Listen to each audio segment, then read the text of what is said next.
we move up to another smaller weight class fight down at flyweight. Amir Albazi versus Francisco Figueredo.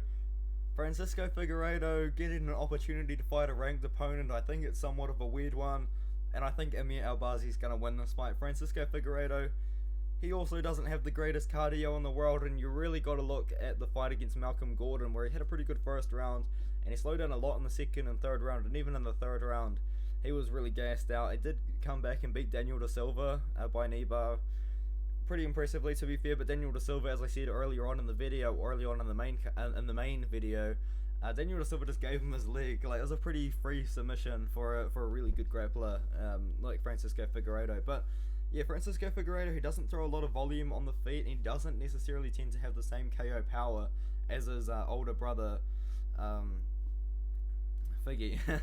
Davison Figueredo. But Amir Albazi hasn't fought for a year and a half. Man, this guy is just not active. He's fought 5 times in about 4 years. His one loss has come to Jose Shorty Torres, who just needs to be signed back to the UFC. Why don't the UFC sign this guy back? Because he was in the UFC and then he wasn't, and now he's back. But yeah, Amir Albazi recently beat Zhalgasu Magulov to get him in the rankings. Unfortunately, that hasn't necessarily aged too well. The Malcolm Gordon win hasn't aged too well either in a way, but Malcolm Gordon is fighting Muhammad Makayev, which is pretty crazy. But yeah, I think Amir Albazi is going to win this one. I think he's going to win by submission. He is a multiple-time Swedish Brazilian Jiu-Jitsu champion, and he does throw a lot of volume on the feet as well. I think that the line is potentially a little bit wide, considering Amir Albazi's been out for about 18 months with very minor injuries. I feel like has he even been planning on coming back?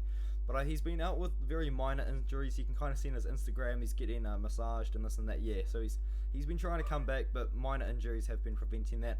I think Amir Albazi does win this fight. I think he wins this fight by submission as well. 93% picking him. Oh wow, that is crazy. But yeah, I think he does find the submission in the second and third round. I think Francisco might look pretty good in the first, but I think he's going to slow down a bit, and Amir is going to take over in the second and third. And I think he is going to lock up his submission at some point in the fight, probably later on.